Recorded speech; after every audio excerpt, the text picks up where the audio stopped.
Sampaio, eu faço parte. Meu nome é Cristiane Sampaio, eu faço parte do Conselho Gestor da Rede Narrativas. Eu sou uma mulher branca, estou vestindo uma blusa verde, estou usando óculos, com um arco no cabelo, tenho um cabelo castanho claro, estou usando brincos, né? Quero agradecer a presença de cada um de vocês na tarde de hoje. A Narrativas, né? Para quem ainda não conhece, né? A Narrativas é uma rede de profissionais que atuam no campo da comunicação de causas no Brasil, uma comunicação que busca incidir e comunicar sobre direitos, né? Nós temos um grupo poderoso de meios com mais de 600 integrantes que também interagem por meio de encontros presenciais e encontros online como esse que nós estamos organizando aqui hoje. Quero agradecer e dar as boas-vindas, né, ao Albert, diretor executivo da organização Paco Articulação, né, pela cooperação, Articulação de Cooperação da Cidade, que é uma organização aqui da Bahia, onde eu também estou sediada. Albert nos fez esse convite, né, para trazer esse estudo que a Pacová está realizando, né, que tem uma abrangência nacional, que busca mapear as organizações de comunicação popular atuantes no território brasileiro e compreender as barreiras enfrentadas por essas organizações no acesso a financiamento. E para construir esse diálogo conosco, né, nós da Narrativas e o Albert da Paco, nós convidamos também Yasmin Moraes, que está com a gente aqui hoje. Boas-vindas, Yasmin. Ela é assessora de programas da Rede Como A. A Rede Como A lançou em 2024 o estudo Filantropia e Comunicação Comunitária, Caminhos para o Fortalecimento da Comunicação por Direitos no contexto da sociedade civil no Brasil. E a gente acredita que esse diagnóstico muito consistente, esse trabalho bacana, assim, fantástico, que a Comoá lançou em 2024, pode dialogar bastante com esse mapeamento, né, que o Albert e a Pacová estão realizando agora. Também convidamos Daiane Mendes. Boas-vindas, Daiane. Ela é diretora programática do recém-criado Fundo de Apoio ao Jornalismo, FAGE, e a FAGE, ela produziu o relatório Descentralizar, Ampliar e Aprofundar o Financiamento do Jornalismo no Brasil, que trouxe insumos, né? Acredito, né, Daiane? Depois você vai poder contar melhor para a gente, mas acredito que esse relatório, esse diagnóstico que vocês produziram, ele trouxe insumos para a construção da estratégia para a construção da estratégia do FAGE e também dialoga, né, com essa proposta da Pacová que Albert vai apresentar aqui hoje. Então é isso, gente. Esses são os nossos convidados. Eu vou passar a palavra para Renata, que é parceira aí do Conselho Gestor da Narrativas, que vai trazer alguns dados também para vocês aqui de um estudo que a gente fez aqui na Narrativas em 2024. Obrigada, Cris. Obrigada também a todo mundo que se juntou a nós hoje para esse papo. Eu sou Renata Saavedra, sou uma mulher branca de cabelos castanhos curtos, olhos castanhos grandes, estou usando óculos e uma blusa verde. E como a Cris falou, eu queria só contar um pouquinho mais da rede Narrativas, né? Acho que temos aqui pessoas que já estão na rede, pessoas que talvez ainda não estejam. E no ano passado a gente fez uma pesquisa para entender melhor, né? Quem são esses profissionais de comunicação que compõem a rede Narrativas. A pesquisa mostrou que a gente tem uma rede muito concentrada, né? Muito concentrada. É uma rede de mulheres, principalmente, 80% mulheres. É uma rede de pessoas brancas também, quase 80% de pessoas brancas. E uma rede muito do Sudeste, especialmente Rio, São Paulo, especialmente São Paulo. Né? Então, esse é mais ou menos o perfil da rede Narrativas até agora, né? Ela segue sendo uma rede orgânica, dinâmica, que vai se transformando, e é essa rede que se une para trocar referências e conhecimentos sobre comunicação de causas. E por que que essa rede está acolhendo esse papo aqui hoje? Né? A gente viu nessa pesquisa também que a maioria dos profissionais da rede Narrativas trabalha em organizações da sociedade civil que não são focadas em comunicação, né? Não tem, são comunicadores, mas que estão em organizações que não atuam com a comunicação como foco principal. Né? 60% não estão em organizações focadas em comunicação, estão focadas em outros temas, e pouco mais de 11% trabalham no campo da filantropia e do investimento social privado. Então, a gente tem poucos integrantes da rede narrativas que estão atuando em organizações ou focadas em comunicação, né, jornalismo independente, liberdade de expressão, comunicação comunitária. Esses profissionais são só 5,7% da nossa rede. A gente tem ainda menos pessoas que estão atuando em movimentos sociais, são só 0,5% da nossa rede, e também atuando em coletivos informais, são 1% da nossa rede, né? No entanto, em relação às causas em que as pessoas da rede narrativas atuam, quase 11% atuam com jornalismo de interesse público e jornalismo sem fins lucrativos, e pouco mais de 10% atuam com comunicação comunitária e direito à comunicação. E uma parcela ainda maior, de quase 22% da rede, tem o financiamento do jornalismo de interesse público como um tema prioritário, né, de interesse no momento. E além disso, 33% mais de 33% da rede faz algum tipo de trabalho voluntário, e muitas vezes esse trabalho voluntário está ligado a serviços pro bono, de comunicação para iniciativas comunitárias, ou algum apoio para a estruturação de iniciativas de jornalismo local. Então, ou seja, embora a rede Narrativas não seja uma rede de comunicadores periféricos, né, de comunicadores comunitários, comunicadores populares, a comunicação comunitária e o jornalismo local se relacionam de diversas formas com esses profissionais que se unem na rede Narrativas. Né? Então, isso reforça a importância da gente estar acolhendo essa conversa, né, enquanto rede Narrativas. Eu queria só trazer esse diálogo, né, essa relevância do tema para a rede Narrativas. Agradecer também ao Albert, a Yasmin e a Daiane por toparem, né, dinamizar aqui esse nosso papo. Contar para vocês que o nosso caminho hoje vai ser, né? Agora a gente passa a palavra para o Albert, ele apresenta os dados preliminares da pesquisa que a Pacová está fazendo em até 15 minutos.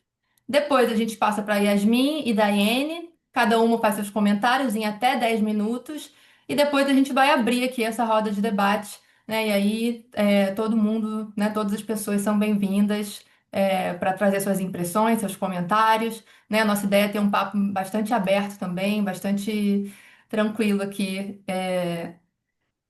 com todo mundo muito à vontade para contribuir. Tá, então eu passo a palavra para o Albert. Lembro, como a Cris falou, né? Pedir para Albert, Yasmin e Daiane também, ao se apresentarem, fazerem suas audiodescrições. E desejo um ótimo papo para nós. Boa tarde, gente, a todas as pessoas presentes. Sou Albert, diretor executivo da Pacová. Fazendo minha audiodescrição, sou uma pessoa de pele clara, tô com cabelo lambido, é, um sorriso grande, a cara com uma babinha pequena para fazer e uma camisa amarela, em um ambiente que está com fundo desfocado, mas tem uma parede branca, um toca-disco e uma bandeira do MPA, Movimento dos Pequenos Agricultores. Eu queria agradecer a Rede Narrativas, na figura de Cris, de Renata, por acolherem essa ideia e, inclusive, transformarem essa ideia numa ideia transformadora, assim. Eu acho que a gente pensou em trocar uma ideia individualmente, aí foi escalando, escalando, escalando, e acabou que virou esse papo super legal, essa roda de conversa. Também agradecer a Rede Como A, na figura de Yas, agradecer o Fundo de Apoio ao Jornalismo, na figura de Daiane, que estão trazendo desde as suas experiências, contribuições para a gente conseguir também trocar essa ideia. Agradecer a Pacová, que me dá régua e compasso nesse processo, e a Ana Paula e a Ana Beatriz, que estão me apoiando no decorrer da pesquisa, além de, enfim, nesse processo de agradecimentos, e o Instituto ACP, que entrou agora apoiando a gente no decorrer dessa pesquisa, se somando nessa investigação do panorama das organizações de comunicação popular. Eu queria, se puder, conseguir compartilhar aqui rapidinho uma apresentação. Deixa eu só achar, que aí eu acho que fica mais ilustrado.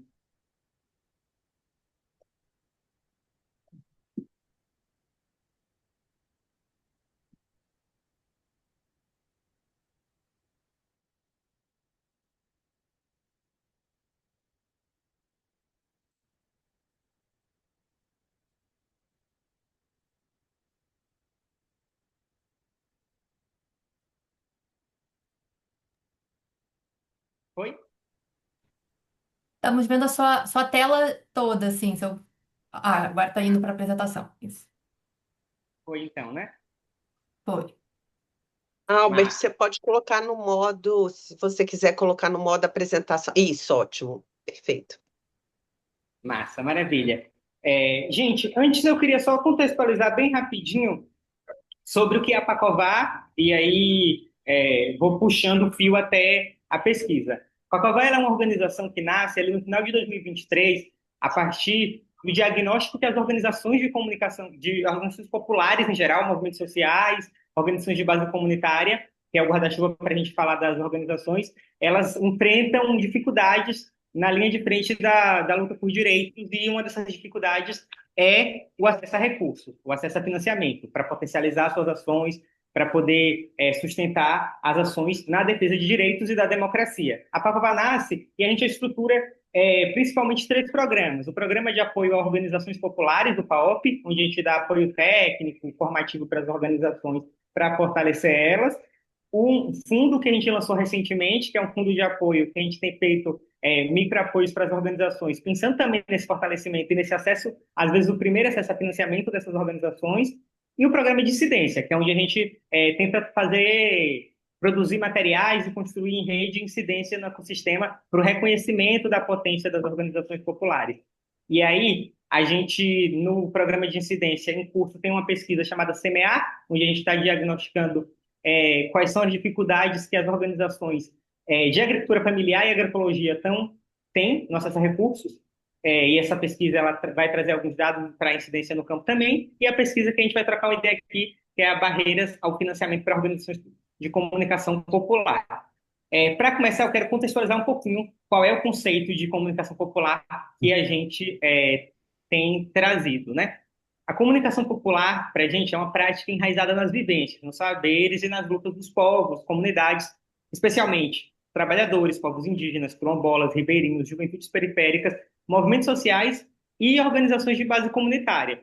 A gente pega ali Bebe, de Mário Kaplan, falando que a comunicação popular não é que informa para domesticar, mas é que comunica para libertar, inspirada numa educação popular freiriana, rompendo com a ideia de comunicação vertical e apostando no processo coletivo.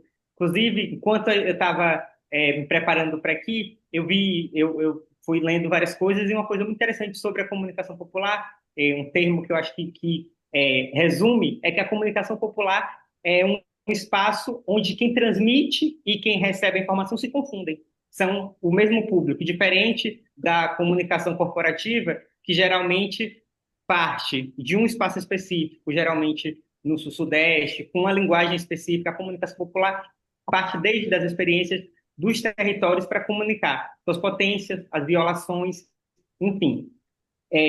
A gente parte para fazer essa pesquisa também, porque nos últimos anos, principalmente, desde muito tempo, mas nos últimos anos, a comunicação tem se tornado um campo central de disputa de narrativas. A extrema-direita tem utilizado as redes sociais para espalhar desinformação, fake news e discurso de ódio, promovendo uma comunicação baseada no medo e na desmobilização. Em resposta, a gente vê as organizações de comunicação popular construindo contranarrativas enraizadas na escuta, na vivência comunitária, na defesa dos direitos humanos. Pelas suas mais diversas formas de atuar, produzem uma comunicação que informa, fortalecem vínculos, valorizam os saberes locais e são cerne na defesa ativa da democracia.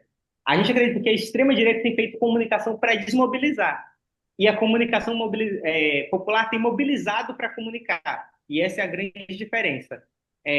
O estudo ele tem como objetivo levantar e sistematizar as principais barreiras que as organizações de comunicação popular, ali caracterizada agora e contextualizada, sofrem no acesso a financiamento, e a gente tem feito uma coleta de dados, escutativa, para que a gente consiga construir um material de incidência no sistema, agora com dados falando, essas organizações não estão acessando recursos, essas organizações estão com dificuldade.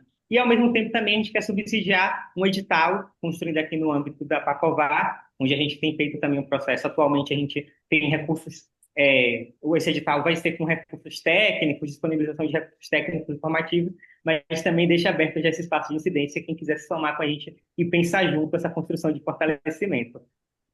A metodologia que a gente utilizou foi um mapeamento ativo de organizações inicialmente, por redes sociais, enfim, uma série de locais, coleta de dados quanti e quali e análise bibliográfica e de editais que tem no tocante à comunicação popular em suas diversas formas.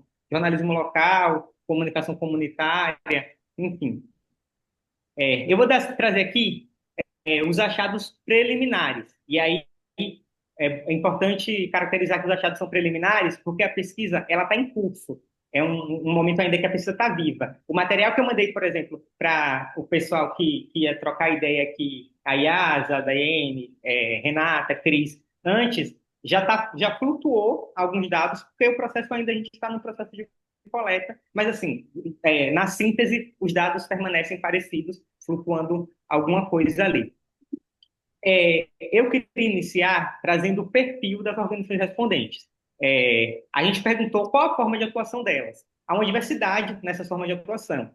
Entre as mais recorrentes, numa pergunta de múltipla escolha, que também oferecia um espaço para respostas mais abertas, tinha produção audiovisual, uso de plataformas digitais, mídias negras periféricas indígenas, rádios comunitárias e jornais impressos. A gente também perguntou para essas organizações como elas se identificavam ou elas eram reconhecidas. E aí também tem uma infinidade, né? A diversidade é um espaço muito heterogêneo. Então, os principais marcadores mencionados foram comunicação indígena, negra, periférica, LGBTQIA+, quilombola, feminista, comunicação de educação popular, a comunicação como espaço de educação e também diversidade, diversa e plural. Já começando a contextualizar um pouco mais ainda na parte do perfil, a gente perguntou qual é a totalidade, da totalidade de pessoas, quantas atuam de forma voluntária dentro da organização. E grande parte das organizações funcionam na base do trabalho voluntário. 75% dos casos, a equipe é composta por metade ou totalidade de pessoas voluntárias. 33%, um terço das organizações que responderam, falam que atuam de forma 100% voluntária, sem remuneração nenhuma envolvida.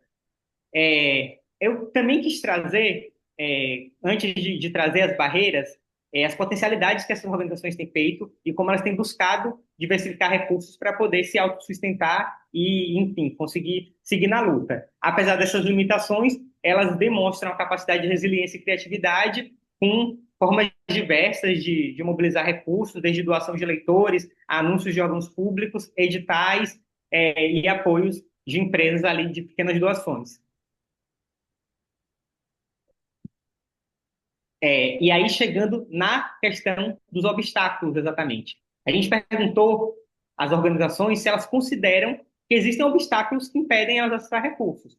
75% das organizações ouvidas falaram que há barreiras concretas, e aí elas descreveram essas barreiras. Exigências burocráticas e estruturais, CNPJ, ter um CNPJ, infraestrutura digital, acesso à infraestrutura ali para responder, um formulário estruturado, enfim, tempo mínimo de existência, linguagem técnica da escrita da chamada, por exemplo, falta de apoio para se capacitar para aquele processo de mobilização de recursos, ausência de editais específicos, um dado que a gente já vê que a ausência de editais específicos voltados para isso, e também foram citadas em menor grau concorrência desigual com grandes instituições, limitações estatutárias e dificuldades com o MIROSC, com o Marco Regulatório das OSCs, que aí a gente quer aprofundar um pouco depois disso daqui, inclusive entender na parte quali. A gente foi também ver sobre a recorrência de financiamento dessas organizações. Na pergunta que a gente fez da frequência de apoio, 80% respondeu que não tem apoio frequente, acesso a recursos financeiros de apoio frequente. Quando recebem, são esporádicos e muito baixos. Apenas uma minoria, 10%, acessa valores superiores a R$ 20.000 de forma recorrente. E aí a gente quis fazer um recorte disso, sabendo nos últimos 12 meses anteriores à pesquisa, qual foi mais ou menos a totalidade de apoio que essas organizações tiveram, somando todas as fontes. 30%, praticamente um terço de novo, não receberam nenhum recurso financeiro nos últimos 12 meses. Trabalhou e tocou o processo da organização, além de um trabalho voluntário em si, de trabalhar voluntariamente, a organização estava sendo sustentada de forma voluntária em suas diversas especificidades, que a gente sabe que existem. 80%, contando com esses 30%, 80% do total recebeu entre 5 e 50 mil reais no total do ano. E isso, para a gente, já é um indicativo de um cenário muito frágil de financiamento e de fortalecimento da comunicação popular também. E aí, a gente também foi perguntar os caminhos que essas organizações. Então, a gente quer construir a partir dessa pesquisa indicativos para o ecossistema, mas a gente queria fazer um indicativo a partir de escutativa, os caminhos que essas organizações acreditam que são os caminhos para que a gente tenha um processo de financiamento mais justo e acessível. E aí, entre os mais citados, foi apoio institucional, fortalecimento institucional, então apoio não só para projeto, mas também para a organização em si. Aceitação de organizações sem CNPJ, a gente vê um perfil de coletivos, movimentos, que ou porque não tem recurso para se formalizar, ou porque escolheu não se formalizar, não são formalizados. E eu acho que o ecossistema tem que entender, inclusive, que existem estratégias de organizações que a não formalização e ter acesso a financiamento é importante para elas, e existem as que não conseguiram se formalizar e viram uma bola de neve de não consegue se formalizar, não consegue acessar recursos. Uma também que foi destacado foram valores compatíveis com as realidades populares, apoio técnico para inscrição em chamadas, enfim, menos burocracia na prestação de serviço, prazos maiores para submissão e um destaque importante, acho que dois destaques importantes também que eu coloco aqui, que era linguagem acessível e a valorização do impacto local, como um processo de medir isso. Então, o impacto local ser um processo de medir e não o impacto de quem está financiando. E outra forma que eles colocaram também, que para diversificar, inclusive, a forma delas acessarem recursos, foi a contratação direta das mídias comunitárias como prestadores de serviço no ecossistema e, enfim, nesse território. Isso é um vislumbre assim, do que a gente tem de forma preliminar. Eu tentei sintetizar também nos 15 minutos que tinha, e aí só quero finalizar de novo agradecendo a minha equipe aqui da Régua e Compasso, o Matheus, a Lavínia, o Davi, a Tiffany e a Josi, e a equipe que está tocando a pesquisa, junto comigo, a Ana Paula, a Ana Beatriz, a Tiffany e a Josi, que também são da equipe executiva. Enfim, agradecer novamente vocês pelo espaço, agradecer quem topou trocar essa ideia aqui com a gente, e eu queria também deixar, antes de finalizar, se possível, duas provocações para quando a gente abrir a roda, assim. É, Queria trazer daqui, ver daqui, quem é que pode trazer boas experiências de financiamento à comunicação popular que conhece. Se existem boas experiências e se conhece, trazer. Eu conheço uma, mas acho que tem boas experiências aí. E também, assim, para a gente tentar fritar, e pode não sair daqui, mas em algum momento, para ficar com a semente na nossa cabeça, quais são os caminhos do reconhecimento da comunicação popular como eixo central da defesa da democracia. A gente sabe que ele é um eixo central, os dados estão trazendo isso, a gente tem visto que a comunicação popular é algo central na defesa da democracia, mas ela é subfinanciada, então não é colocada como eixo central no processo geral de financiamento. Então, como é que a gente pode pensar um caminho para o reconhecimento? Essa pergunta de US$ 1 milhão, mas para a gente ir fritando, né? Enfim, é isso. Obrigado, gente, e estamos aqui à disposição para ir trocando ideia. Muito obrigada, Albert. Foi muito bom te ouvir. Eu vou passar a palavra agora para Yasmin. Yasmin, então, chega para você aí esse percurso aí que a Pacová já fez, dialogando com o diagnóstico que eu estou vendo aqui que Diego também está presente, né? Diego e Renata estiveram à frente desse estudo aí feito pela Comoá.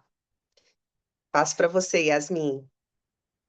Oi, gente, boa tarde. Eu sou Yasmin, sou da Rede Comoá. Nós somos uma rede de 18 organizações atualmente, que são fundos comunitários e fundos independentes que atuam mobilizando recursos de diversas fontes para apoiar a justiça socioambiental, direitos humanos, desenvolvimento comunitário, no Brasil.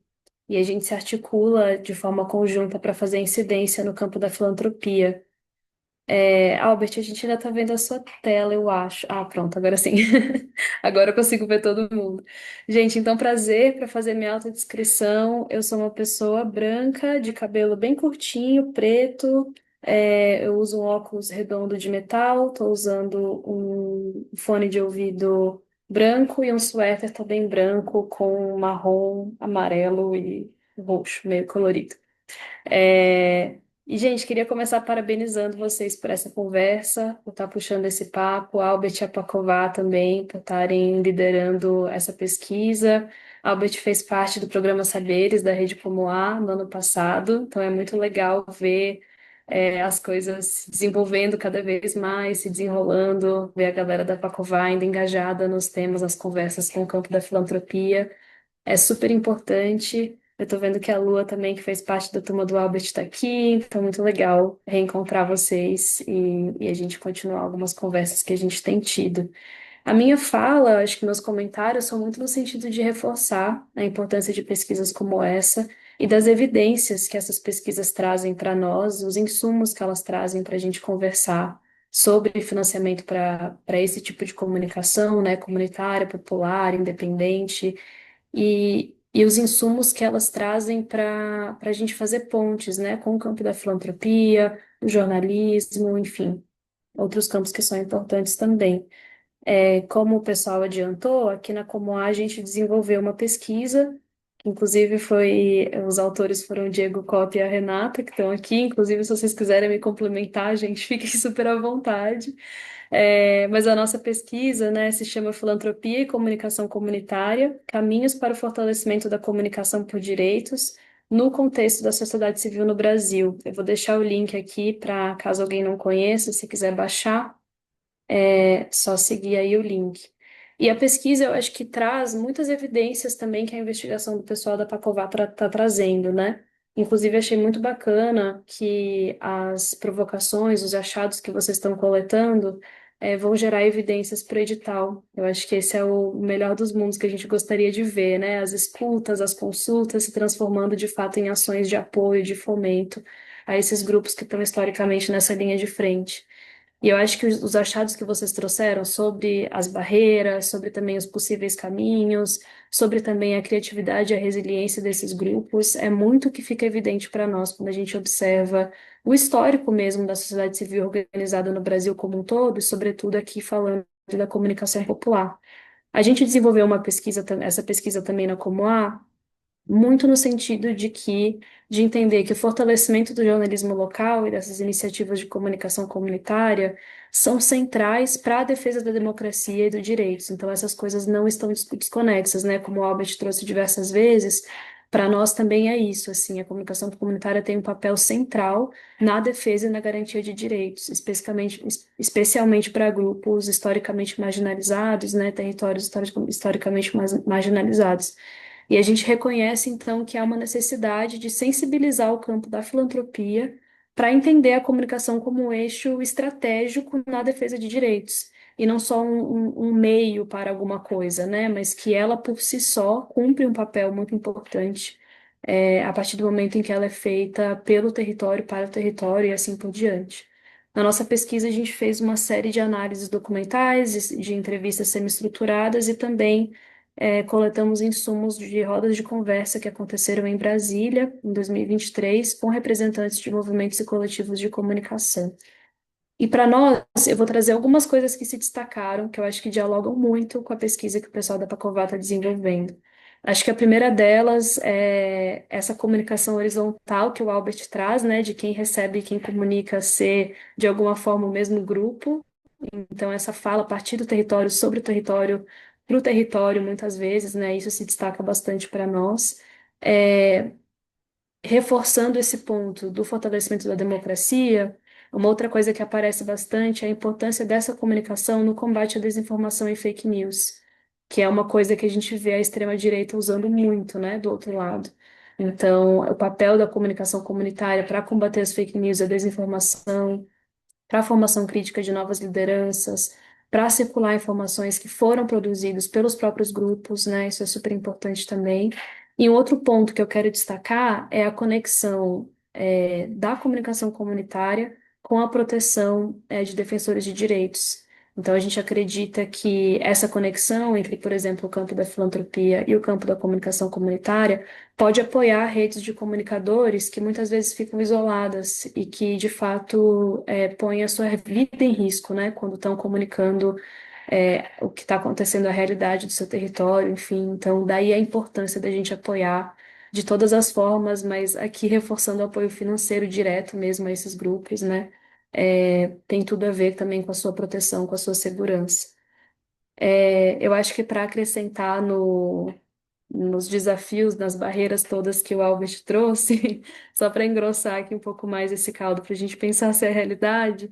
Duas outras coisas que surgiram bastante para nós na pesquisa foi a questão da distribuição, então a dificuldade que alguns grupos têm, né, de comunicação, de fazer com que o conteúdo se dissipe nos territórios, né, tem muitos custos relacionados a isso, desde transporte, né, enfim, que são custos que são difíceis de captar para conseguir cobrir, né, então acho que é importante isso também. É a questão da remuneração, que o Albert já trouxe, né, que a maioria dos grupos são voluntários, então a gente precisa pensar, quando a gente pensa no apoio a esses grupos, no bem-estar, no trabalho digno das pessoas que estão produzindo esse trabalho, né, então como que a gente apoia, isso também como a remuneração justa. Para responder um pouquinho, talvez, a provocação do Albert sobre exemplos que a gente já tem dentro desse campo, na nossa pesquisa a gente mapeou três dentro da rede Como A. Então, o primeiro deles é no contexto do Fundo Casa Socioambiental, tem a agenda da comunicação muito relacionada com a proteção de defensores de direitos, então a comunicação fica, o apoio à comunicação fica dentro desse programa de proteção a defensores, que a gente entendeu que é uma prática interessante, uma conexão interessante de fazer. Dentro do Fundo Brasil, também existem iniciativas de apoio financeiro e de oportunidades de articulação, de formação para comunicadores. A Mônica está aqui também, ela pode contar mais na roda de conversa. É, Mas o Fundo Brasil também tem o Brasil de Direitos, que é uma plataforma de debates, de notícias sobre direitos humanos, conteúdo produzido com uma pluralidade de vozes, enfim, que o Fundo Brasil busca destacar, então essa é uma outra iniciativa. E dentro da rede tem também o Instituto Procomum, que constrói um laboratório cidadão que tem a comunicação como um papel central, né, fundamental na busca de soluções comunitárias e tudo mais. Então são algumas das coisas que a rede Como a tem nutrido, né, os seus membros.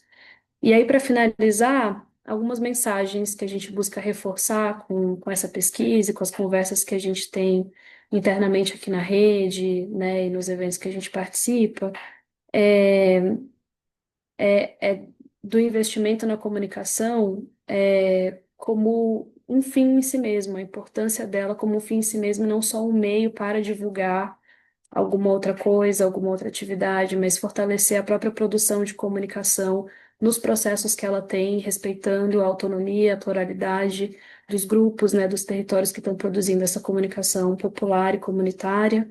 A importância de olhar para ecossistemas locais de informação, então olhar para além de atores isolados, entender que essa comunicação acontece em rede e que então a gente precisa fomentar, né, redes inclusive como essa que a gente está aqui conversando, e o apoio financeiro direto, né? E um apoio financeiro que toque não só em projetos específicos de curto prazo, com uma série de demandas, mas que incentive a proteção e segurança das pessoas que estão fazendo esse tipo de comunicação, um financiamento direto que apoie redes de alianças entre comunicadores, que isso é super importante também, para o fortalecimento da democracia, para a proteção dessas pessoas e assim por diante. É, Ações conjuntas de financiamento a mídias comunitárias, isso foi algo que surgiu bastante na pesquisa também. A importância de ampliar debates como esse que a gente está tendo aqui, de dar continuidade a ele, chamar outros atores, enfim. Financiar, claro, com flexibilidade, com base na confiança. Financiar a luta por direitos, a incidência política, que é uma coisa que a gente vê um grande desafio no campo da filantropia, né, de financiadores que não querem financiar temas políticos, enfim. Então, ter essa confiança e essa coragem, digamos assim, é, que reforça cada vez mais essa conexão com a democracia e com a defesa de direitos, entendendo aí que a comunicação popular e comunitária é fundamental para isso. Vou finalizar aqui, e fico aqui mais um pouquinho para escutar a Daiane e vocês. E peço desculpas que eu vou ter que sair às 18 horas, porque eu tenho outro compromisso, mas vou ficar aqui o máximo que der. Obrigada, gente. Obrigada, Yasmin. Que bom que você já trouxe aí boas experiências de financiamento, né, para alimentar aqui o nosso debate. E eu acho também que é isso, assim, queria reforçar esse ponto, né, de fazer as pontes. Eu acho que a gente, dentro mesmo do nosso campo, né, entre as próprias organizações da sociedade civil, é um campo também extremamente desigual, né? Então, acho que a proposta dessa roda de conversa também é fazer as pontes, assim, entre as organizações de grande porte, né, que podem aí também abrir portas para as organizações que têm esse eixo da comunicação como central, né? As organizações populares que têm esse eixo como central. Então, vou passar aí para a Daiane, do FAGE, para se apresentar, fazer sua audiodescrição e trazer seus comentários. Perfeito. Bom, agradecer pelo convite, gente, por ter chegado até aqui. Obrigada por me receber nessa rede. Eu não conhecia, fiquei super feliz quando conheci pela Renata também. Muito obrigada, Renata, sempre me colocando nos melhores espaços de discussão, abrindo caminhos e fazendo excelentes conexões. Agradecer também a Pacová por ter feito esse trabalho brilhante, né? A pesquisa super interessante, por ter compartilhado antes com a gente, para a gente dar uma lida e tentar entender. Bom, eu sou Daiane, sou uma pessoa parda, tô de óculos, meu cabelo está cortadinho, como diz aqui no Rio de Janeiro, na régua. Sou carioca, raiz, cria de uma favela aqui do Rio de Janeiro, Complexo do Alemão. Toda a minha trajetória de formação, ela vem a partir do que eu aprendi no Complexo do Alemão. Eu sou cofundadora da ONG que dá origem, né, sustentação para o jornal Voz da Comunidade, que esse ano vai completar aí 20 anos de estrada. Então, feliz demais também de contribuir e de ser fruto desse ecossistema que está aí há décadas produzindo o que há de inovação e de refresco, né, no campo da comunicação e do jornalismo. Eu sou diretora aqui para o Fundo de Apoio ao Jornalismo, sou diretora programática. Também quero citar aqui a Letícia Tavares, está por aí também, que é a nossa diretora operacional aqui do Fundo.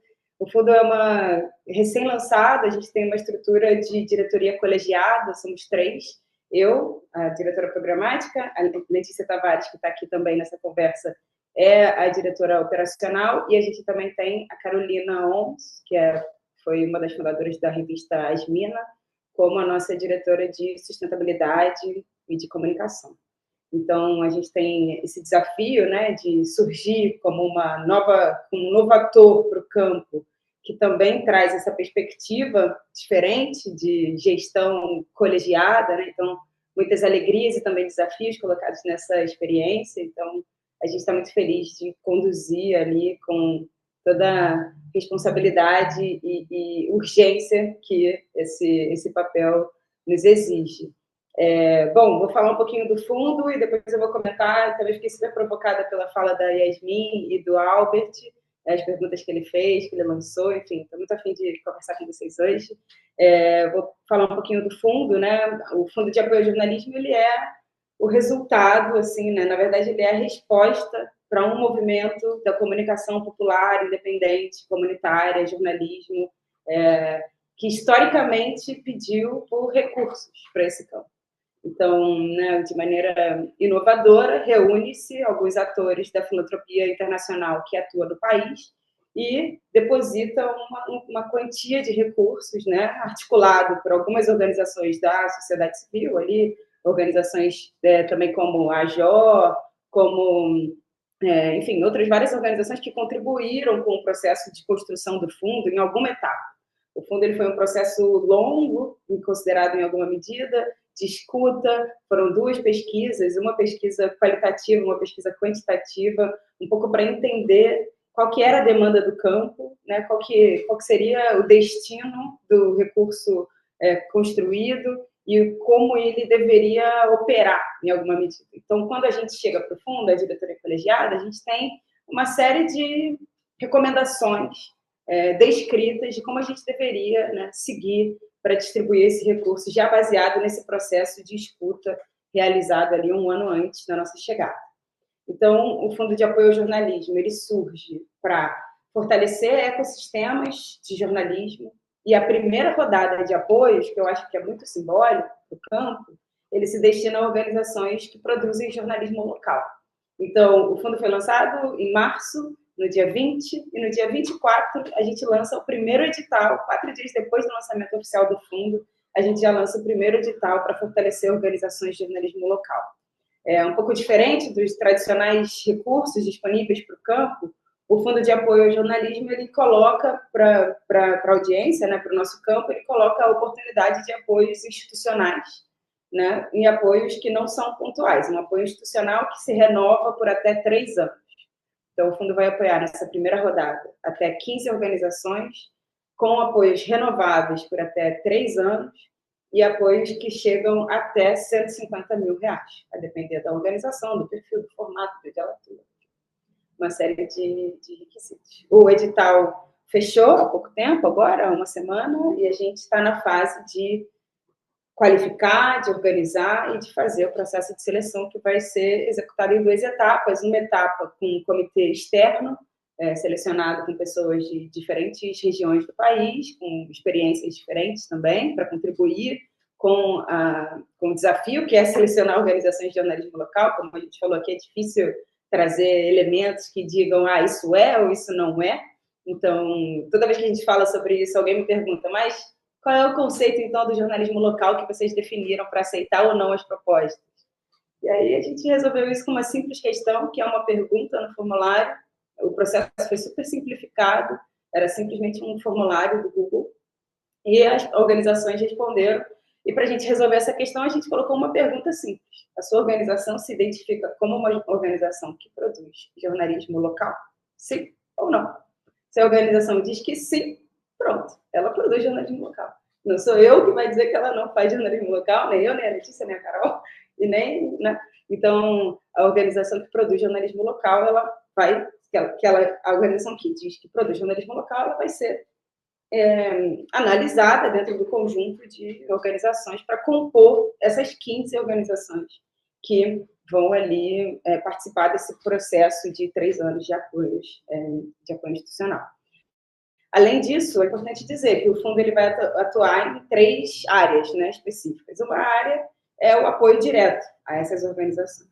A outra é um programa de desenvolvimento institucional em rede. A gente vai chamar aí o PDI em rede, Programa de Desenvolvimento Institucional em Rede, com o objetivo de contribuir com as organizações para o desenvolvimento institucional delas. E vocês sabem que são do campo, conseguem entender um pouco da complexidade que é isso, né? O jornalismo local, ele muda, ele é diverso e continental, tal qual o Brasil, né? Exatamente essa experiência. Então, se você vai ver uma iniciativa de jornalismo local que opera na Amazônia, que tem processos semelhantes e, ao mesmo tempo, é completamente diferente do que uma organização de jornalismo local de uma favela do Rio de Janeiro, de São Paulo, enfim. Então, acho que vai ser um momento interessante de também compartilhar experiências com perfis diferentes de organizações. A gente tem aí um processo interessante para ser construído também a partir e com as organizações selecionadas para esse ciclo. Então, a área de desenvolvimento institucional vai funcionar dessa forma. Então, o terceiro eixo, eu falei do apoio institucional, do apoio direto institucional para as organizações, também falei do programa de desenvolvimento institucional em rede, e também agora vou dizer do terceiro eixo do fundo, que é uma área de pesquisa, com o objetivo exatamente de contribuir com o campo, né, com mais insumos, elementos, coisas que possam contribuir com financiadores, com pesquisadores, com o próprio campo, né? Como é que a gente se vê? Se a gente se chama, se a gente entende que existe um ecossistema do jornalismo local, né, que o próprio jornalismo é um ecossistema, que dentro desse ecossistema existe um ecossistema do jornalismo local, e o ecossistema do jornalismo local é diverso pra caramba, né? Ele traz ali diferentes perfis e tal. Então, entendendo essa complexidade, uma proposta é exatamente essa. Um pouco tentar sistematizar, trazer arquétipos. Se a gente está falando de ecossistema, quem são os atores? Quais são os arquétipos? O que muda quando a gente está falando de Amazônia, quando a gente está falando de, sabe, outras regiões que a gente sequer conhece a dinâmica de como operam, né? Então, um pouco essa é a perspectiva de apoio do fundo. Acho que é muito importante dizer que o fundo, ele sozinho não vai resolver o problema, né, o tamanho da questão. Dizem que tem um ditado, eu não sou mãe, mas tem um ditado que diz que é necessário uma comunidade inteira para criar um bom filho. Então, acho que para a gente construir um bom cenário, né, um cenário frutífero, um cenário que a gente possa identificar. Às vezes as pessoas querem até apoiar e ajudar, mas nem sabem por onde, né? Porque a gente é tão plural, a gente é tão múltiplo, a gente é tão diverso, que aí às vezes fica difícil. Então, também para contribuir com isso, a gente pensa que o fundo ele não vai resolver sozinho essa questão, né? A gente aparece apenas como um ator para contribuir, né? Um ator para trazer insumos e para cumprir com a missão do fundo e também para possibilitar que outras organizações possam também, a partir das suas próprias experiências, estratégias, né, contribuir para esse cenário. Já está acabando o meu tempo super. Eu queria um pouco interagir com o que a Albert trouxe sobre a pesquisa, que é super interessante, que traz aí um retrato, né, do que a gente já conhece em alguma medida, mas é isso, pela falta de dados, pela falta de sistematização, a gente acaba não tendo, então a gente sempre louva, né, fica feliz quando vê esse tipo de iniciativa.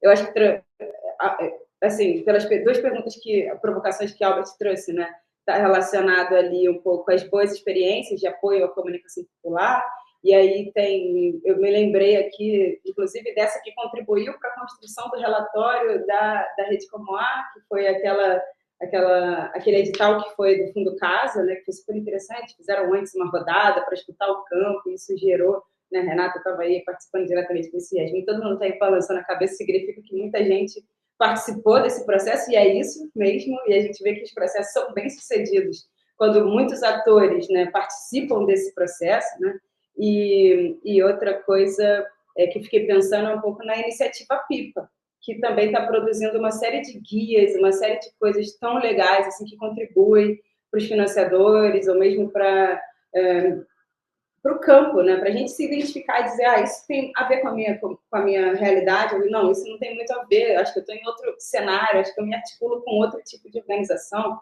mas o que eu acho que a gente já teve muitos avanços, e acho que um deles que eu poderia citar é a própria noção de ecossistema, que significa que a gente está interligado, apesar das nossas diferenças e pluralidades, e eu acho que aí mora uma força muito grande. E o meu objetivo é estar aqui, gente, para compartilhar, escutar, compartilhar aprendizados e sistematizar um pouco isso do que a gente tem desse tamanho desafio que é isso. Alguém falou, é a pergunta de milhões, né? As perguntas de milhões. Muitas delas não têm resposta, mas ainda assim é muito bom poder contribuir, né? Poder refletir sobre esses temas. Feliz demais estar aqui, muito obrigada pelo convite e vamos continuar essa conversa. Obrigada, Daiane. A gente agora queria abrir, né, para as pessoas que estão participando da conversa, trazerem suas questões, né? Eu já quero começar assim com uma, aproveitando que Daiane acabou de falar, eu queria perguntar assim para vocês, né?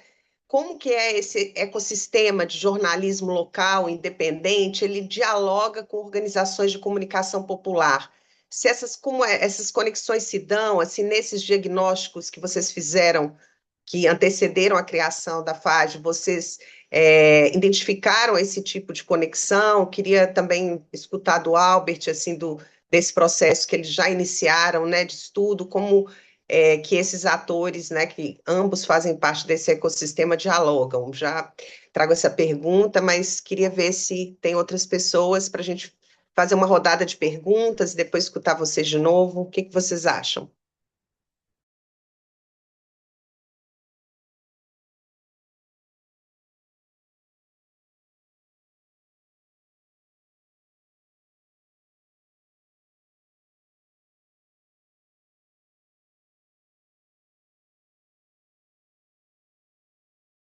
Eu respondo agora não, né? Estou esperando outras perguntas, né? Tá. Ana Paula quer falar. Diga, Ana Paula. Olá, boa tarde. Eu sou Ana Paula, eu sou cientista social e participo como assistente aqui de pesquisa, né, da Pacová. Parabéns a todos, né, pelo belíssimo trabalho. Daiane, você falou algumas coisas que ficou, sabe? Falei, nossa, que incrível, né? Que vontade de participar, né? Parabéns pelo trabalho. E eu tenho uma pergunta, na verdade, uma provocação, né, que eu gostaria de saber. Como que a FAGE, no caso, né, Daiane, tem contribuído na prática para fortalecer iniciativas jornalísticas independentes e comunitárias no Brasil? Você já falou um pouco. E aí eu queria, por favor, se você pudesse dar alguns exemplos concretos que demonstram o impacto na promoção de jornalismo mais plural e acessível. É o sonho, ok?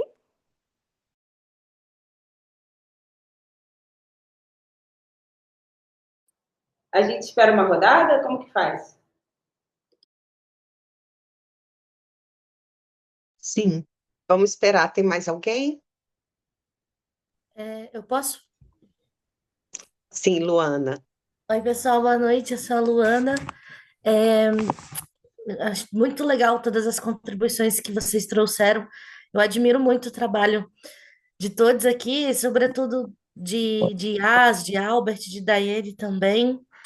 E aí eu queria trazer uma provocação que, na verdade, é uma angústia que eu tenho, assim, por conta do meu território. E aí eu queria ouvir mais de vocês que já têm isso mais decantado. E aí eu peço desculpa se parecer um pouco confuso, tá certo? Só para a gente entender um pouco, eu venho também da Bahia, graças a Deus, sou uma mulher baiana, do sertão, do Quilombo da Caatinga Velha, lá da cidade de Iaçu. E há mais de 10 anos eu tenho atuado venho desse território, né? E a gente tem entendido que dá para se organizar enquanto trabalhadores rurais junto e para além do sindicalismo rural. E aí eu tenho percebido que a dimensão da comunicação, muitas vezes, é um gargalo muito grande para essas comunidades de territórios e pequenas comunidades. E aí, por quê? Eu também coordenei a pesquisa da PIPA, que Daiane contou aqui para a gente. E circulamos todo o território nacional, e a gente teve, inclusive, a oportunidade de estar em loco em algumas dessas organizações, né?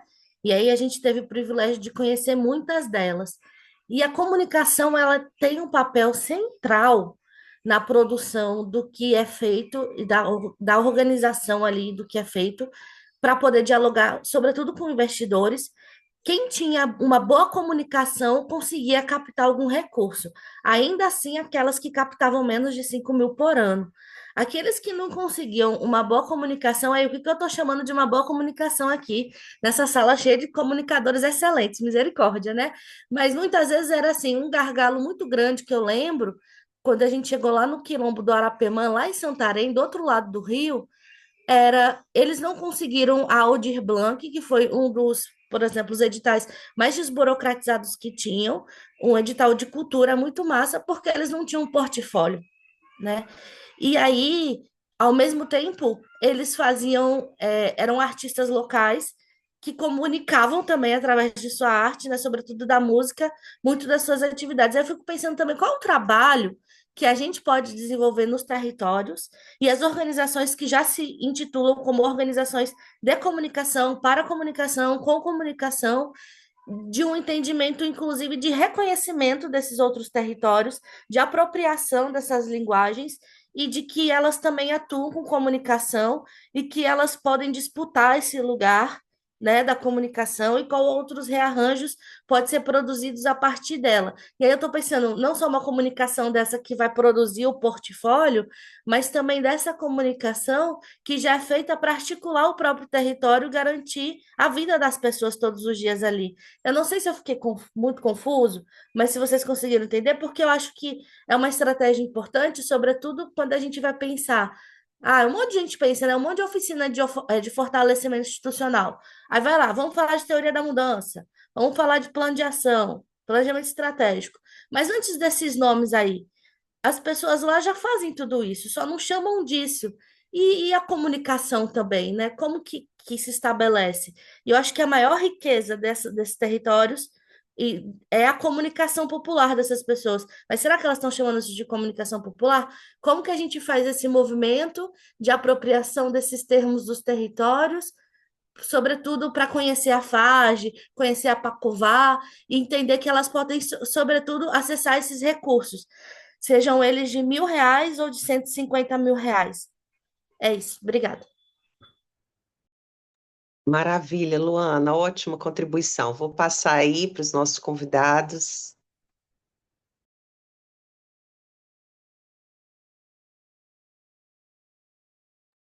Daiane, se você quiser começar, como foram mais perguntas sobre o PAGE, aí eu posso depois. Tá, vou comentar aqui então as perguntas, gente. Bom, falando sobre impactos, assim, bom, importante lembrar que o fundo ele foi lançado em março, né? Foi contratado em novembro. Então, se você me pedir impactos efetivos e diretos, objetivos estratégicos, a gente ainda não vai ter, né? Então, assim, a gente tem muitos planos e sonhos, mas eu acho que relacionados a impactos efetivos, que eu posso dizer a minha contratação pode ser um impacto efetivo para o fundo, né? Eu sou uma pessoa que tem a minha trajetória inteira baseada na comunicação popular e eu me tornei diretora do fundo. Então, acho que esse é um impacto direto e significativo do fundo. E é uma mensagem do fundo, né? Então, acho que esse é uma... Acho que eu nem tinha pensado, mas falando eu pensei nisso. Eu falei, pô, contrataram. Então, esse já é um impacto significativo e direto, né? Para mim, para toda uma comunidade e para um contexto do qual eu represento e faço parte. Então, acho que esse é um impacto que o fundo, um impacto direto que o fundo já traz. Sobre comunicadores populares e o fundo, a definição de apoio para jornalismo local, ela vem a partir da escuta do campo. Foram as pessoas que foi um formulário que ficou aberto por um período, né? Acho que foi um mês, mais ou menos, um mês e meio, ficou aberto por um período. Foi anunciado no Festival 3i do outro ano. Então, né, foi publicamente anunciado. Quem pôde contribuir com as respostas citaram que o jornalismo local deveria ser a primeira rodada de apoio, deveria ser destinada para esse campo. Então, aonde entram os comunicadores populares nisso? Bom, alguns comunicadores populares se veem como produtores de jornalismo local. Eu era uma delas, né? Não à toa eu cursei jornalismo, né? Fui para a faculdade estudar jornalismo, política de cotas, toda aquela coisa. Também sou fruto dessa política pública. Mas o que eu acho que é interessante em toda essa conversa, que acho que conecta um pouco com o que a Luana disse também, essa reflexão, é importante entender os papéis, né? E é difícil também, né? A gente olha para a filantropia como se ela fosse resolver todos os problemas. Oh, me dá o dinheiro aqui, né? Bitch, get a half my money, aquela música clássica. Mas a filantropia, ela tem um papel, a filantropia e o investimento social privado tem um papel muito determinado, muito claro, né? E que nem sempre vai ser para todo mundo, e não vai mesmo, né? Eu lembro quando eu era comunicadora popular, quando eu era sempre jornalista do Alemão, a gente tinha um hall, uma lista de financiadores do jornal, que eram os comerciantes locais. Sabe, para a gente é complicado a reflexão sobre a filantropia ter que cobrir tudo isso. Nem existe no país filantropia. Para vocês terem uma ideia, o fundo é o fundo brasileiro, é o único fundo de jornalismo brasileiro, é o primeiro do sul global, né? Tem outras iniciativas sendo construídas, mas o fundo é o primeiro do sul global, o primeiro fundo brasileiro que não tem R$1, que, como disse o Anderson da Moral, estou reproduzindo as palavras dele depois lá do evento do GIF. A gente só tem dólar, a gente não tem R$1. Isso não é é engraçado, mas não é. Que, tipo, cadê a filantropia nacional contribuindo com o fundo, sabe? Então, acho que é um sinal também. Então, é importante entender que o processo de doação, ele é complexo, ele é burocrático, ele é sistemático, ele é feito para ser, ele é feito para afastar, ele é feito para privilegiar os amigos, ele é feito para isso, né? Então, mas com uma cara bonita, com os nomes bonitos, com as coisas assim. Então, eu acho que é importante ser estratégico e perceber que existem outras experiências, ancestrais, inclusive, que mobilizam recursos numa métrica. A gente está falando de que métrica de recursos? A gente está falando de apoios até R$5.000? Se você tem 5 vendedores, se você tem um mercado na sua rua, até hoje eu faço distribuição de coisas, festa de crianças e tal. Eu vou no Preço Unique da Itaoca e desenrolo um apoio, sabe? É importante entender a escala, sabe? O alcance, o que a gente está falando, para que a gente está pedindo dinheiro. A filantropia internacional que atua no país sequer tem estrutura para gerenciar a quantidade de grants necessários para o campo. Então, eu acho que tem uma dinâmica dentro dessa conversa que acho que a filantropia precisa ser implicada em contribuir nisso, em contribuir em financiar as iniciativas de jornalismo e de comunicação como um eixo e não como uma, né, rubrica específica dentro do projeto. Sim, com certeza. É urgente e necessário e está atrasado. Mas também há que se refletir sobre experiências ancestrais que a gente pode colocar em prática, e eu acho que também fica uma recomendação para o Albert, né, para a pesquisa, de também trazer essa perspectiva, né, que eu acho que a filantropia ela é um eixo, ela é um destino, mas também tem outras tantas, e que outras são essas, sabe? Que outras experiências a gente pode experimentar para também reproduzir nas nossas comunidades e colocar isso como uma referência, sabe? Então, acho que esse é um ponto interessante de se refletir, né? Que outras experiências para a filantropia a gente poderia buscar, a gente poderia procurar, a gente poderia experimentar. Acho que tem esses pontos que podem ser interessantes, né? Sem querer livrar a barra da filantropia. Acho que a filantropia tem que fazer isso. E um outro ponto, para finalizar, que eu acho que é importante, está relacionado à ideia de ecossistema. Por quê? O relatório que o fundo lançou, que vai falar ali da centralidade dos recursos num perfil específico de organização, que é aquele que a gente já sabe. Organização liderada por homens, brancos, no Sudeste. Essa é aquela matemática que a gente já sabe. Se a gente compreende a noção de ecossistema, a gente pode, inclusive, implicar outros atores para descentralizar o recurso. Né? Se o recurso está centralizado num perfil específico de organização, ora, comunicadores populares, organizações menores, organizações que dependem de outra escala de recurso para fazer as suas ações, às vezes é R$ 1.000 que resolve um problema numa comunidade. Às vezes é R$ 2.000 que faz um zine e responde o problema que está acontecendo naquela hora, naquele lugar, um buraco que está aberto, um esgoto que está rolando, entendeu?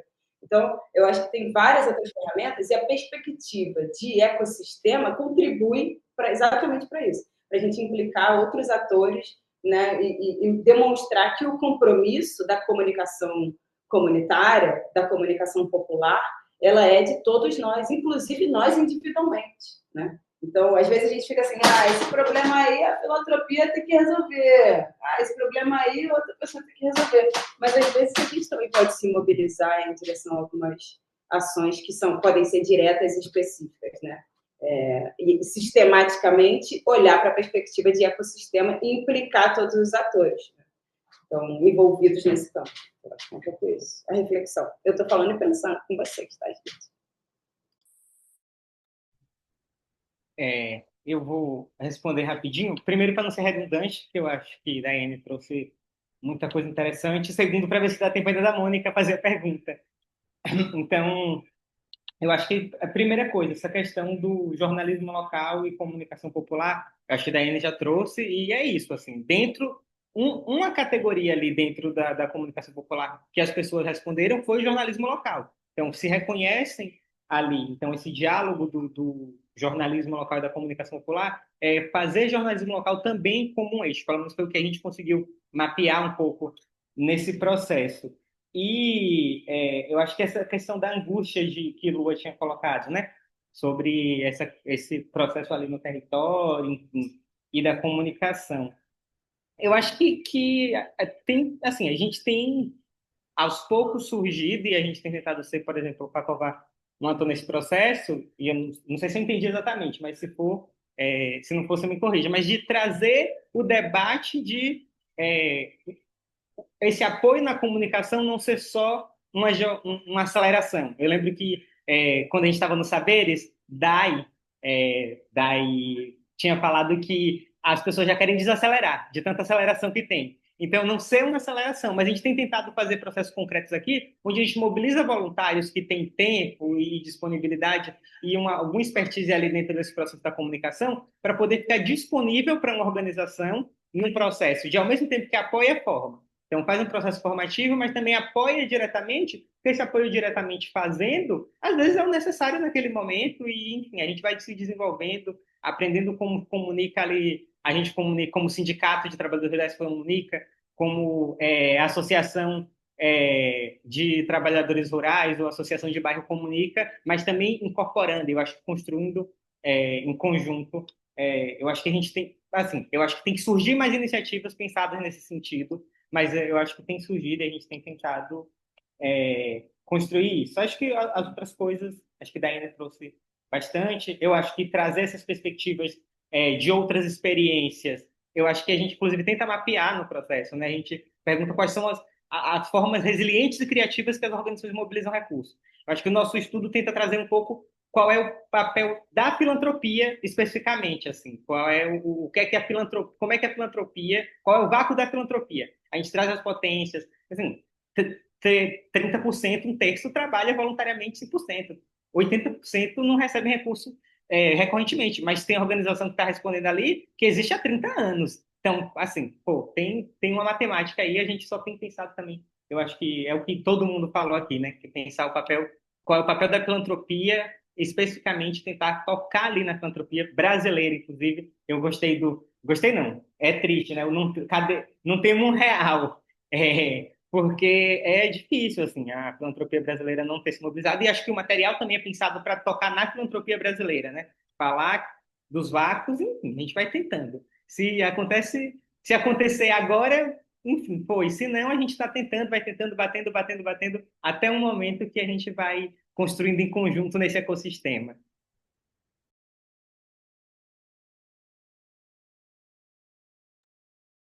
Obrigada, Albert, Daiane. Mônica.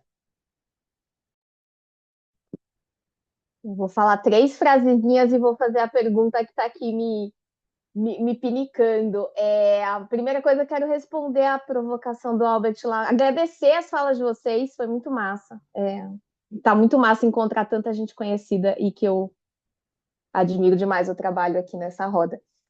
Mas eu tenho falado, Albert, para responder não como uma resposta definitiva, obviamente, que seria uma maluquice, mas para propor um caminho de reflexão, os caminhos de reconhecimento da comunicação popular e do jornalismo popular como eixo central da democracia. Eu tenho a sensação, nos meus contatos aqui como comunicadora da filantropia, mas como comunicadora em várias outras dimensões, inclusive no meu fazer, que não é o meu trabalho, né, que é o meu fazer do meu ativismo, eu tenho dito para as organizações que não são de comunicação, não, para as organizações que são de comunicação, que elas precisam se reconhecer como defensoras de direitos.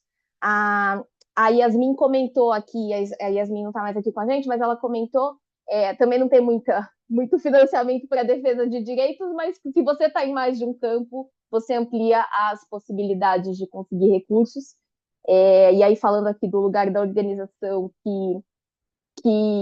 para qual eu trabalho, a gente tem muita dificuldade em conseguir recursos para financiar a comunicação especificamente, jornalismo especificamente, mas as organizações que se inscrevem com uma proposta de defesa de direitos, entendendo a comunicação desse lugar, muitas delas conseguem recursos nos editais. A outra coisa é boas experiências.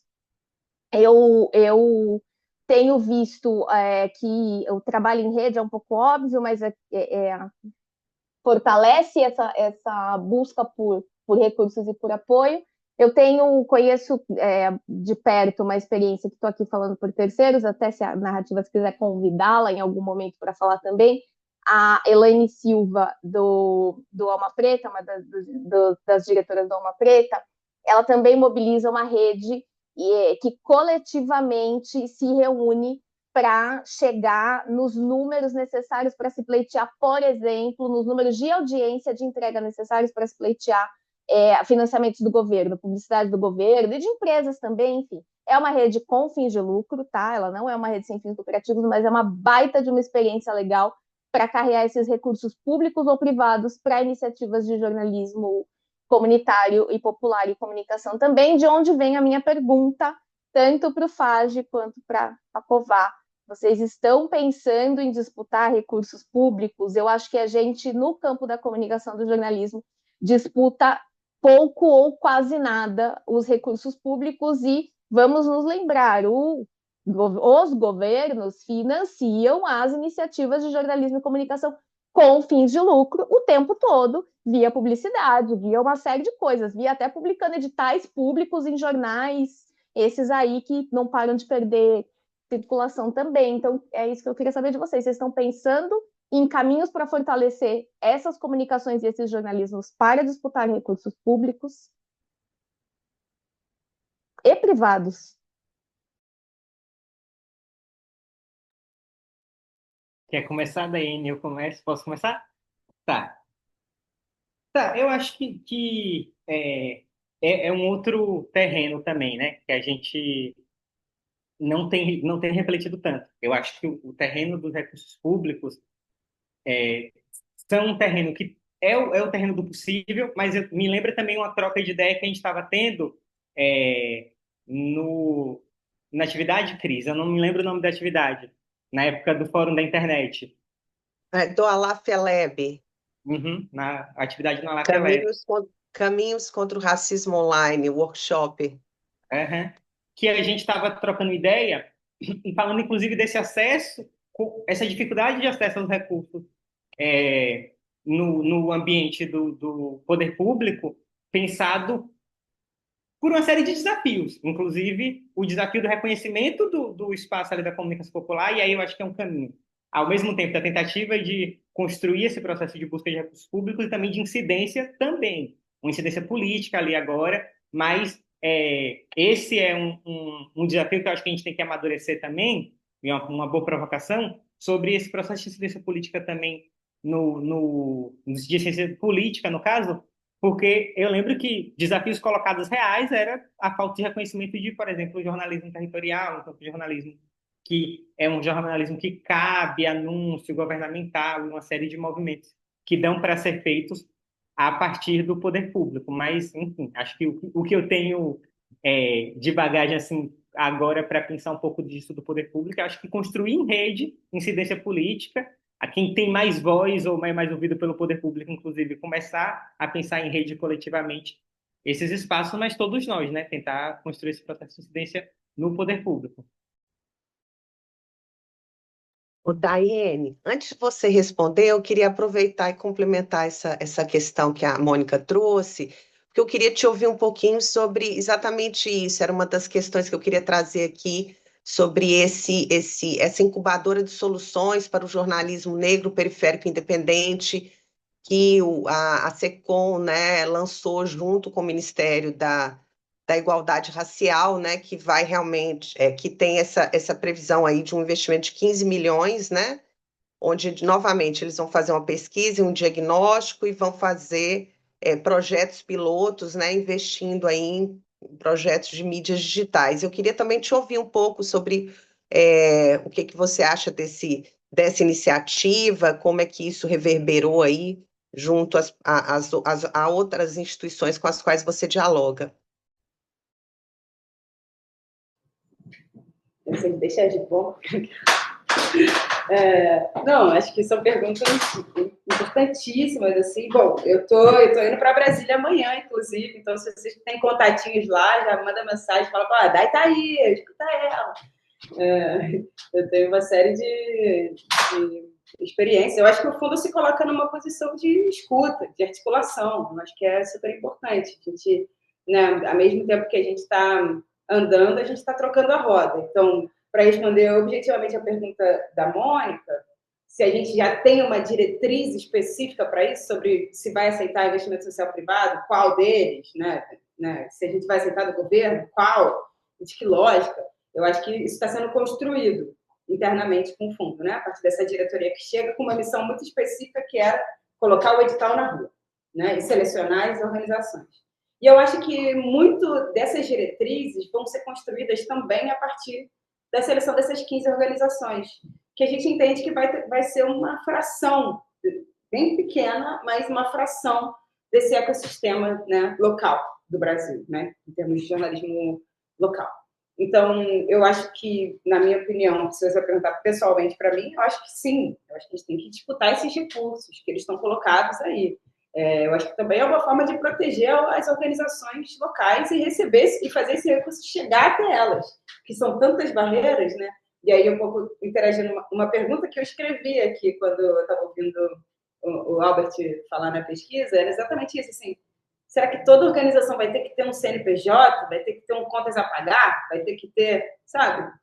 Será que esse é o único modelo possível sustentável, sabe? As organizações do fundo, elas não precisam ter um CNPJ, sabe? Por exemplo, para receber, porque o fundo consegue criar uma estrutura que dá conta de apoiar essas organizações para que, se for o caso delas terem um CNPJ, elas tenham. Mas que as organizações também não sejam medidas o seu sucesso pelas métricas que compõem uma leitura sul, né, eixo sudeste, Rio-São Paulo. Né? Então, a métrica do crescimento, ela é subjetiva, ela está relacionada à realidade daquele local. Às vezes, a organização ela não quer ter 30 colaboradores, 150 voluntários, né, 500 mil. Né? Às vezes, não. Às vezes, a organização precisa de 30 celulares, entendeu? E é isso que ela precisa. Então, isso já vai contribuir para a organização fazer um trabalho esplendoroso. Posso dizer aqui, citar várias, que fazem muito com muito pouco, né? Em termos da lógica, da métrica do que é o dinheiro, de quanto é o volume do dinheiro. Então, eu acho que é fundamental que atores como esse, que o governo queira dialogar com o FAGE, né? Queira construir junto com o FAGE políticas, queiram ouvir o FAGE na construção de políticas públicas, né? Que o investimento social privado queira contribuir com o FAGE para contribuir com o ecossistema, para contribuir com a democracia, com o fortalecimento da democracia nos seus mais diferentes espectros e subjetividades e especialidades. Né? A gente vai falar aí de comunidades indígenas que são completamente abastecidas com conteúdos de extrema-direita, pelas plataformas, enfim. Então, às vezes, não vai ser dinheiro para impulsionar a publicação. Vai ser um zine, vai ser uma bicicleta que bota um alto-falante e vai dizer isso aí é mentira. Então, acho que tem um monte de outras estratégias que, às vezes, a gente segue numa lógica do que está no sucesso, do que está na pauta. É aquela onda do pistache, né? Não sei se vocês viram isso, teve uma matéria contando por que tudo agora era pistache. Então, né? Então, acho que tem uma lógica, às vezes, tudo tem que ter pistache. Agora, pistache é tudo, eu quero pistache, e às vezes o CNPJ é o pistache da nossa era. Às vezes não é isso, tem outras várias dinâmicas e possibilidades. Mas respondendo, sim, eu acho que a gente tem que estar disponível para fazer toda essa conversa e em conjunto com as organizações e com o campo. Né? Acho que esse é um dos principais... das principais diretrizes, assim, né? Quando a gente recebe uma Bíblia, assim, a gente chega no FAD e recebe um papelão que é um framework operacional, de como a gente deveria, um conjunto de recomendações de como a diretoria deveria operar, de para onde o fundo deveria ir, com base nessa escuta que foi feita antes da gente. Então, e uma delas, e acho que considero a principal delas, é que o fundo esteja em constante colaboração e escuta com o campo, né? Respondendo de maneira ágil, o mais rápido possível, as demandas colocadas pelo campo. Então, eu acho que é importante que o campo se reconheça e reconheça o potencial que tem. Se tem uma publicação do governo federal, que vai falar da incubadora, e todo mundo começa a comentar, e tem que chamar o FAGE para conversar, chama o FAGE, hashtag chama o FAGE, eles vão chamar o FAGE para conversar, entendeu? Então, eu acho que tem essa coisa que quanto mais a gente se apropria desse espaço que foi construído em resposta a esse movimento histórico da comunicação, do jornalismo popular, do jornalismo independente, do jornalismo, eu acho que mais é possível que a gente consiga abrir essas e outras portas que a gente ainda nem visualizou e consiga, de alguma forma, sustentabilizar e irradiar aí água, energia, recursos para esse ecossistema que está conectado. Por isso que a gente chama de ecossistema, porque está relacionado a uma interdependência e interconexão entre as organizações. E seus diferentes papéis, seus diferentes, né, dilemas e desafios. Então, é isso. Estou indo para Brasília amanhã, vou ficar lá até sexta-feira. Então, quem tiver contatos aí, fala, Dai tá indo aí, você não quer marcar uma reunião com ela? Então, acho que é um bom momento para fazer essessas articulações. Estou aqui aberta. Eu tenho 2 reuniões, uma delas é, inclusive, lá na secretaria, para conversar sobre a incubadora, que eu acho que é uma iniciativa inédita para o nosso campo. Eu acho que é isso. Apesar de toda a escassez, recentemente, eu tenho visto um movimento interessante, né, em torno dessa pauta, em torno dessa demanda, que não é recente, que é histórica. Então, o fundo é o resultado de uma, né, eu leio muito como resultado disso e acho que tem muito mais por vir. Então, acho que é isso. Legal, Daiane. Gente, tem mais alguém que gostaria de aproveitar esses nossos minutinhos finais para trazer alguma questão? Eu vou aproveitar, então, a hashtag chama, Fage, eu vou falar, hashtag chama narrativas, e vou convidar a Albert fazer a hashtag chama narrativas, porque eu acho assim, eu achei super interessante a provocação da Luana, né? Como que a gente traz essa questão, a questão da formação da comunicação. Essa é uma frente de atuação que nós, né, do Conselho Gestor da Rede Narrativas, a gente tem conversado muito sobre isso, assim. Como que a gente pode levar essa formação do campo da comunicação por direitos, né? Plantar também nossas sementes e aí eu acho esse webinar, né, que tá muito mais para dentro do nosso campo aqui, mas eu acho que tem outras frentes que podem ser abertas nesse espírito, né, de interdependência e colaboração. E faça aí o convite para o Albert fazer o chamado dele, o chamado para a rede contribuir aí nessa reta final do mapeamento e já aproveito para agradecer a todas e todos que estiveram aqui conosco até o final do debate. Diga, Albert. Não, queria, enfim, fechar aqui e agradecendo de novo o que eu tinha agradecido no começo, que é Cris, Renato, ter transformado a nossa troca de ideia nesse espaço potente que a gente conseguiu, enfim, pensar com mais cabeças, com mais cérebros fritando mais, para a gente chegar em uma síntese. Eu acho que esse espaço aqui é um dos espaços importantes também para o processo da pesquisa que a gente está tocando. A gente está fazendo escuta coletiva de todo esse processo para que a gente chegue em uma síntese comum, ouvindo as organizações de comunicação popular, mas as boas experiências, mas quem vem construindo novas experiências e uma série de atividades. A gente está com o formulário aberto para as organizações que estão respondendo à pesquisa, então, as organizações que tenham aí e que possam, pessoas, organizações que possam ajudar nesse processo de divulgação também, seria muito massa, assim, quanto mais amplitude a gente tiver, mais, o retrato é mais fidedigno do processo de que são o campo da comunicação popular no Brasil. Então, eu acho que deixa aberto para, enfim, mandar depois para a Cris para ver se divulga. Vou colocar o link. Cris, eu vou te mandar o link, aí você manda no e-mail, algo assim, pode ser? Porque aqui daqui a pouco expira. Então, mandar o link para, enfim, a gente ecoar em vários lugares e a gente conseguir ter um retrato e conseguir, enfim, pensar nesse processo de fortalecimento que é contínuo com os que vieram antes da gente, com os que vão vir depois e nós que estamos aqui agora tentando construir também esse processo. Só agradecer mesmo a todas, todos, enfim, todas as provocações, anotações que eu fiz aqui. Tudo isso é muito importante para esse processo. Obrigado, gente. Rê,